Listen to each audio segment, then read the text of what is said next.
आएंगे, कौन आएगा 2024 में? 2024 में बीजेपी आएंगे। बीजेपी आएंगे। बीजेपी क्यों आएगी? ये मोदी जी ने अच्छा काम कर रहा है। अच्छा, मोदी जी के एक दो अच्छे काम गिनवा दीजिए।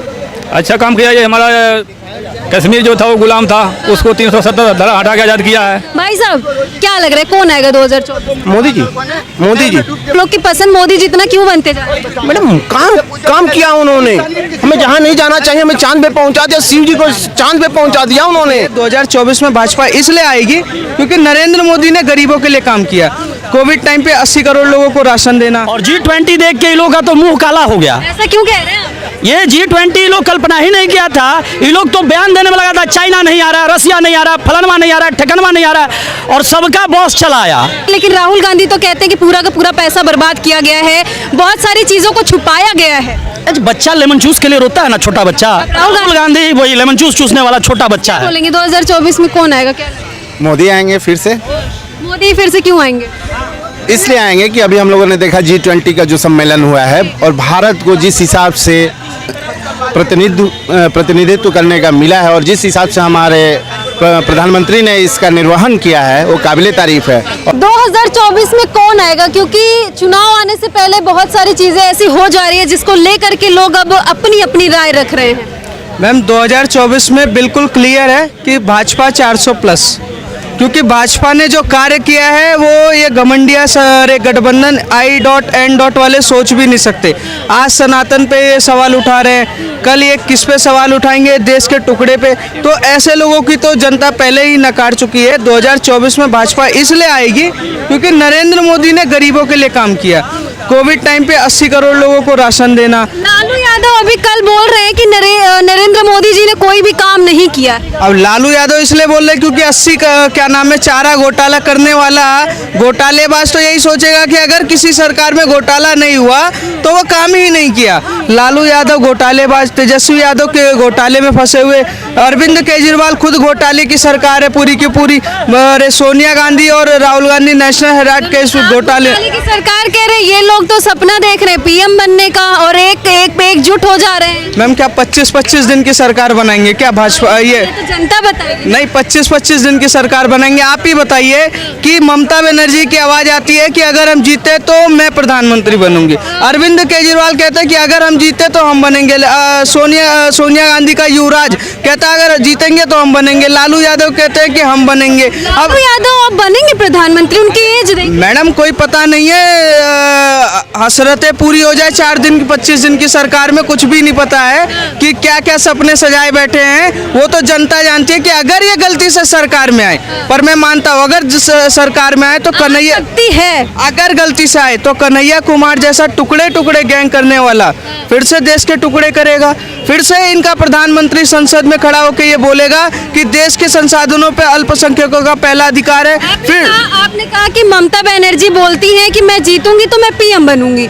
पीएम बनने लायक हैं वो? मैम बंगाल की हालत देखते हुए तो मुझे सीएम बनने लायक नहीं है, पर बंगाल की जनता ने क्यों जीता है वो तो 2024 के बाद उनको पता चल जाएगा।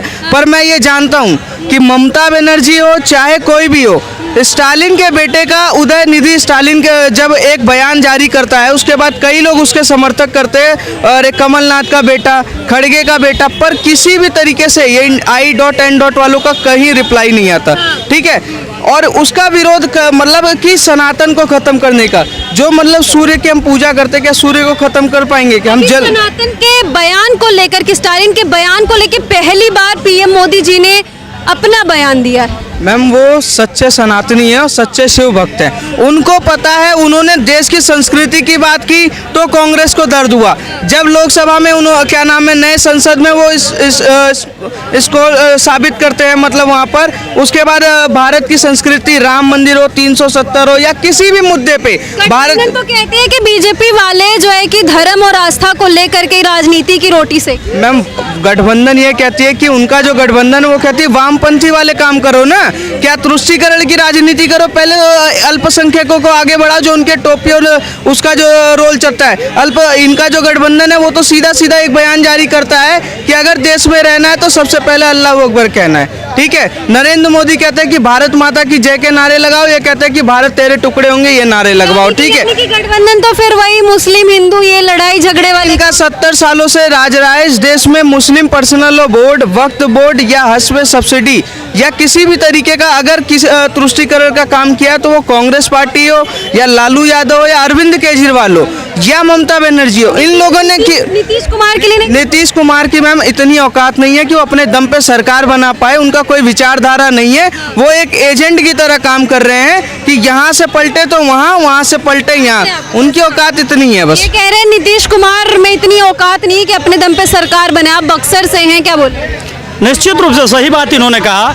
नीतीश कुमार का व्यक्तिगत जो छवि है, उसको औकात को हम छवि कह रहे हैं। उनको उल्टू राम पलटू राम कहा जाता है। और ये नाम भारतीय जनता पार्टी के लोगों ने नहीं दिया था, ये नाम दिया उनको उन्हीं के दल वालों ने। उन्हीं के दल वालों ने कहा, लालू यादव ने कहा इसके तो पेट में दांत है। तेजस्वी जी ने कहा, हमारे माननीय उप मुख्यमंत्री, 4 सीटेड उप मुख्यमंत्री, जिसको नीतीश कुमार ने कहा था हमारे माननीय मुख्यमंत्री ने कि मैं भ्रष्टाचार की नीति पर जीरो टॉलरेंस की नीति अपनाऊंगा, और वही 4 सीटेड उप मुख्यमंत्री के साथ सरकार चला रहे हैं। इनको सत्ता की मलाई कैसे भी खानी है नीतीश कुमार जी को। और पीएम मोदी जी के साथ G20 शिखर सम्मेलन में उनका एक फोटो बहुत ज्यादा वायरल हुआ था, उसको लेकर क्या बोले? वो तो भाई प्रोटोकॉल है, वो विषय नहीं है, वो प्रोटोकॉल है और प्रोटोकॉल के नाते वो उपस्थिति अपना दर्ज कराएं। और G20 देख के इन लोगों का तो मुंह काला हो गया। ऐसा क्यों कह रहे हैं आप? ये G20 लोग कल्पना ही नहीं किया था। ये लोग तो बयान देने में लगा था, चाइना नहीं आ रहा, रसिया नहीं आ रहा, फलानवा नहीं आ रहा, ठिकानवा नहीं आ रहा, और सबका बॉस चलाया, सबका बॉस ब्रिटेन चलाया, जितने भी बड़े देश थे। और प्रधानमंत्री जी ने तो ये औकात बताया कि अफ्रीका को जोड़वा दिया, G20 को G21 करा दिया। तो ये हमारे देश के प्रधानमंत्री की ताकत रही। और हमारे देश के प्रधानमंत्री जहाँ जाते हैं, कहीं किसी को ये नहीं बोलते हैं कि माई एक्सीलेंसी, माई फ्रेंड बराक, उन्होंने पहली बार कहा, जिसको पूरी दुनिया माई एक्सीलेंसी कहता है, पूरी दुनिया। आप इतनी तारीफ करें, लेकिन राहुल गांधी तो कहते हैं कि पूरा का पूरा पैसा बर्बाद किया गया है, बहुत सारी चीजों को छुपाया गया है। बच्चा लेमन जूस के लिए रोता है ना, छोटा बच्चा। राहुल गांधी वही लेमन जूस चूसने वाला छोटा बच्चा है। राहुल गांधी को देश की राजनीति कह रहे हैं, उनको तो लोग कहते हैं कि मोदी जी के टक्कर में वही आने वाले हैं। नहीं, देखिए बड़ा क्षेत्र है, भूत से गुवाहाटी तक और गिलगित से लेकर कन्याकुमारी तक बहुत बड़ा क्षेत्र है। इतने बड़े क्षेत्र लायक राहुल गांधी का ब्रेन नहीं है। क्यों? उनके पास दिमाग नहीं, वो बच्चे हैं, उनका काम है वो रायसीना हिल्स पे जाके अपने कुत्ते को टहलाते हैं, कुत्ते को बिस्किट खिलाएं। राहुल गांधी के जिम्मे यही काम है। मेरा बस एक सवाल है कि क्या लग रहा है कि ये लोग जो इतनी ज्यादा मीटिंग करते हैं, आए दिन बैठक करते हैं, तो ये लोग टक्कर दे पाएंगे या नहीं? जनता इनको क्या बताना चाहती है? अरे राज्यों का पैसा लूट के और बिस्कुट मलाई खा रहे हैं, वही खाएंगे, उससे ज़्यादा कुछ करने वाले नहीं है। क्योंकि पहले ही तय करें कि 1 नेशन 1 इलेक्शन हो जाएगा तो मुख्यमंत्री बनेंगे कि प्रधानमंत्री, पहले ही लोग आपस में तय कर ले। इन लोगों को तो वही दर्द हो रहा है, जो मुख्य प्रधानमंत्री का दावेदार अपने को कह रहा है। एगो छोटे बच्चे को छोड़ के, छोटा वाला बच्चा जो है वही एगो है कि कहीं का मुख्यमंत्री का भी दावेदार नहीं है। वो बेचारा अमेठी से हार के गया, पहले ही जान गया था अमेठी से हारेंगे, तो वो छोटा बच्चा वायनाड भाग गया। तो छोटे बच्चा एगो दिख रहा है, और छोटा बच्चा का नाम बता दीजिए। वो छोटा बच्चा वो पप्पू भैया हमारे हैं, राहुल गांधी जी। तो छोटे वाले बच्चे जो हैं वो, लेकिन उनका नेतृत्व कोई स्वीकारने को तैयार नहीं है। क्योंकि मुख्यमंत्री लोगों को लगता है कि हम मुख्यमंत्री हैं, पहले केंद्रीय मंत्री रहे, कोई लूटपाट के रखा है लोग, तो प्रधानमंत्री अब हम होने चाहिए। आते हैं आपके पास, क्या बोलेंगे 2024 में कौन आएगा? क्या मोदी आएंगे फिर से। मोदी फिर से क्यों आएंगे? इसलिए आएंगे कि अभी हम लोगों ने देखा G20 का जो सम्मेलन हुआ है, और भारत को जिस हिसाब से प्रतिनिधित्व करने का मिला है, और जिस हिसाब से हमारे प्रधानमंत्री ने इसका निर्वहन किया है, वो काबिले तारीफ है। और आज सारे विश्व पे भारत एक अलग ऊंचाइयों पे है, और हम चाहेंगे कि हम फिर से उस ऊंचाइयों पर जाएं और ये फिर दोबारा प्रधानमंत्री बने। देखिए, जनता कहीं ना कहीं कह रही है कि 2024 में फिर से बीजेपी आएगी। क्या बोलेंगे, कौन आएगा 2024 में? 2024 में बीजेपी आएंगे। बीजेपी आएंगे। बीजेपी क्यों आएगी? ये मोदी जी ने अच्छा काम कर रहा है। अच्छा, मोदी जी के 1-2 अच्छे काम गिनवा दीजिए। अच्छा काम किया, ये हमारा कश्मीर जो था वो गुलाम था, उसको 370 धारा हटा के आज़ाद किया है। दूसरे नंबर में ये इंडिया गठबंधन थी, इस चीज़ को कोई वैल्यू नहीं देती। अरे वो तो कुछ भी कहेगा, विपक्ष वो कुछ भी कहेगा, जो अच्छा करेगा उसको भी वो खराब कहेगा वो। बिल्कुल, यहाँ पे देखिए कुछ और लोग हैं, उनसे बात करेंगे। भाई साहब क्या लग रहा है कौन आएगा 2024? मोदी जी, मोदी जी। थोड़ा खुशी से कहिए, आप लोग की पसंद मोदी जी इतना क्यों बनते जा रहे हैं? मैडम काम किया उन्होंने, हमें जहाँ नहीं जाना चाहिए हमें चांद पे पहुँचा दिया, शिव जी को चांद पे पहुँचा दिया उन्होंने। क्या पहले कभी सोचे थे मैडम? कभी नहीं सोचा था आपने? क्या हमारे देश में वहाँ पे क्या होता था जम्मू कश्मीर में, कभी आज तक 370 हटा नहीं।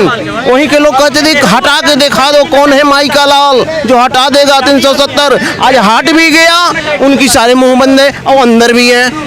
अरे मैडम आज देखो हमारी स्वच्छता के लेकर हमारी बेटी बहने माँ बहने रोड पे सोच करती थी, कितनी शर्म की बात है। 70 साल लेकिन जो इंडिया गठबंधन है वो लोग तो बस कमियां पे कमियां निकालते ही जा रहे हैं, एक बार भी तारीफ नहीं करे। क्योंकि G20 जो था कहीं ना कहीं अगर झूठी तारीफ कर दी होती तो भी लोग कहते कि ये लोग भी भारत देश में रहते, लेकिन नहीं। मैडम G20 हमारे वो लोग नहीं किए ना, इंडिया गठबंधन वाले। मैडम वो खिचड़ी बंधन है, वो खिचड़ी गठबंधन है, खिचड़ी लोग हैं, खिचड़ी उन लोग नहीं कर सकते क्योंकि शेर के आगे सियार सब अंदर घुसे, अपना तो चेहरा नहीं तय कर पा रहे हैं कि कौन दुल्हा है। बारात तो साज रहे हैं बाकी दुल्हा का पता नहीं है कौन है। आप सियार किसको बोल रहे हैं? सियार किसको? अरे सियार बंदर गिदड़ भड़की वाले ये सब खिचड़ी महागठबंधन। 28 दल है, आप उन सबको जानवर बोल रहे हैं? हाँ मैडम उनकी वही है। अब मान लो अब आप देख लो एक सहयोजक नहीं चुन पाए अभी तक।